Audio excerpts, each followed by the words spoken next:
What do you mean we're talking about dragons? They're not even real. Hang on. Now you only want to talk about dragons because that popular TV show. Yeah. What? No, I was talking about Pokemon. What's Game of Thrones?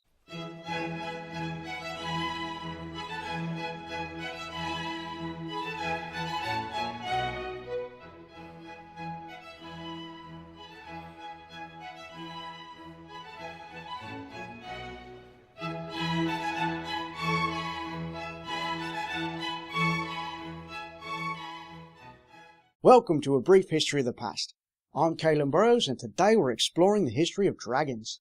The word dragon comes from an old French word, which in turn came from the Latin and ancient Greek words draconum and drakon, each roughly meaning serpent. The Greek word was derived from another Greek word, drakonta, meaning to watch, or dakomi, meaning to see, which, makes sense because dragons have eyes. Wait, so the word dragon came from like an ancient game of telephone? I'm a bit disappointed if we're being honest. And your point is? Dragons are large, serpent-like beasts that appear in the folklore of many cultures around the world. Beliefs and traits about dragons differ based on the region, and while no one is really sure where the idea of dragons came from, most early dragons resemble giant snakes. Some scholars believe that this is due to humans' innate fear of snakes and other predators that hunted our ancestors.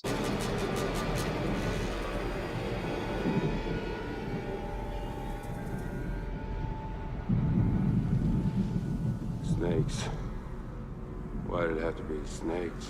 The unearthing of dinosaur bones by peoples with no knowledge of the prehistoric reptiles also helped propagate the belief in dragons. In fact, fathers of modern paleontology use the terms dragon and dinosaur interchangeably. Sometimes, after biting a dragon, the mosquito would land on the branch of a tree and get stuck in the sap. After a long time, the tree sap would get hard and become fossilized, just like a dragon bone, preserving the mosquito inside. Using sophisticated techniques, they extract the preserved blood from the mosquito and bingo! Dragon DNA. As dragons differed so vastly across the globe, let's explore the regions and properties of some of them.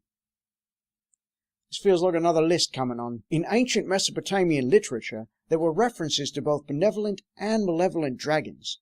The Sumerians wrote poems about a large serpentine monster called the Usum Gol, with traits of a lion and wings of a bird that appeared in paintings of the region from about 2300 to 540 BC.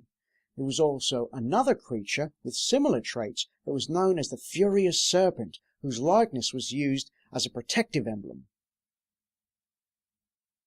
You want to tussle? Hey, back off, alright? I'm wearing the symbol of Mushkushu, alright? And you know how furious he can get, alright? You don't want to see the Furious Serpent, alright? Because he's all like...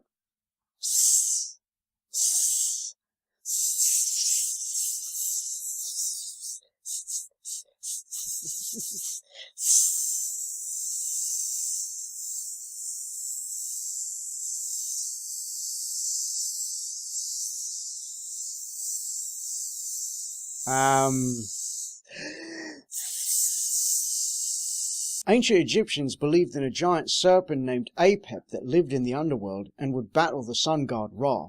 It was these battles that were used to explain solar eclipses, and Apep's roar was thought to create thunderstorms and earthquakes. What?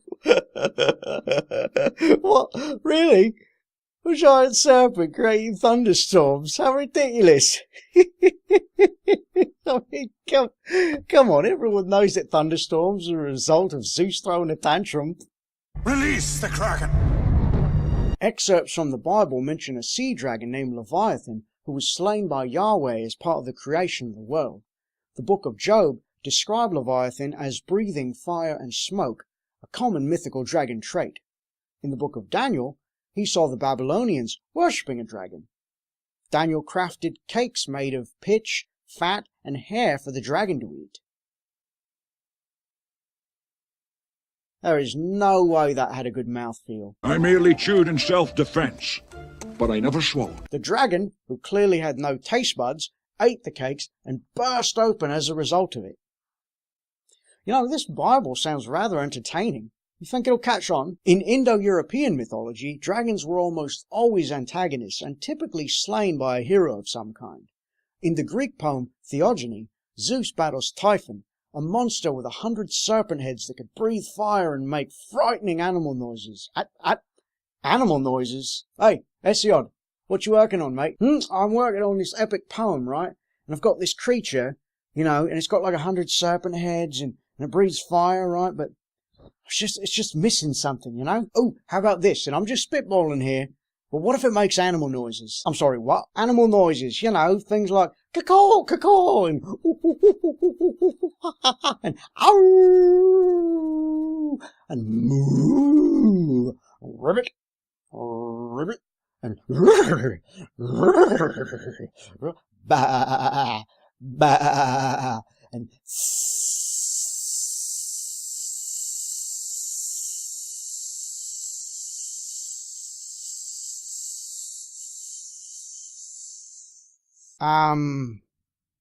look, mate, I'm gonna be real honest with you right now.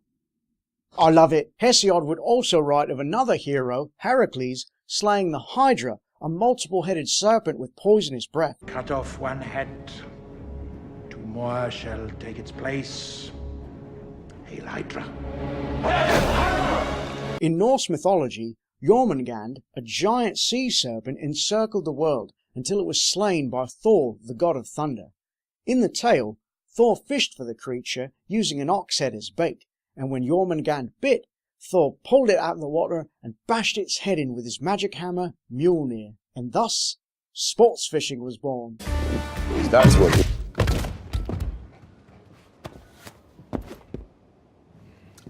Because that's what heroes do. In China, images of dragons date back to the Bronze Age, between 3000 and 1200 BC. Chinese dragons are closely associated with the rain, and when there's a drought, it is thought to be the result of the dragon's laziness. Yeah. Prayers and dances were often performed to encourage the dragons to bring the rain during dry periods. Wait, is that where that expression comes from? Oi, no rain today? Nah, don't much feel like it. You sure? They're dancing quite provocatively down there. What didn't you say so? Let's make it rain. Can you break 100? The modern image of Western dragons was started in Europe during the Middle Ages.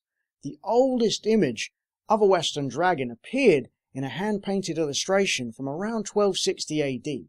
Dragons would go on to become very prominent in medieval heraldry. Variations of dragons and dragonkin, such as wyverns, cockatrices, and basilisks, would all appear on the coats of arms of various royal families. Wait, hang on.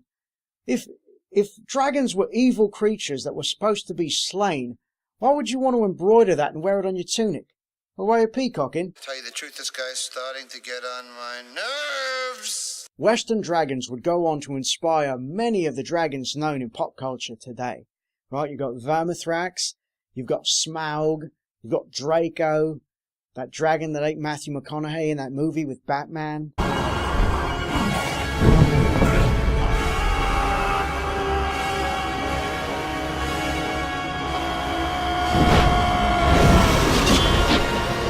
And of course, I couldn't mention pop culture dragons without bringing up one of the currently most famous and most revered of all dragons. That's right, I'm saving the best for last. Here's looking at you, Toothless. Yeah, that's right. What? What? Who's Drogon?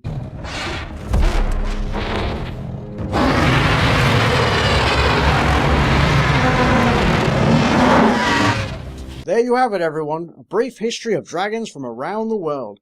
There's actually way more history to get into with dragons, but honestly, I just couldn't get the information scaled down. You get it? You get it? 'Cause dragons have scales. If you enjoy this video, please give it a like and a share. Let me know what sort of history topics you'd like to see me discuss in future episodes in the comments below. Don't forget to subscribe and hit that bell icon to be notified when more Brief History of the Past videos go up. Thanks, and I'll see you all in the future.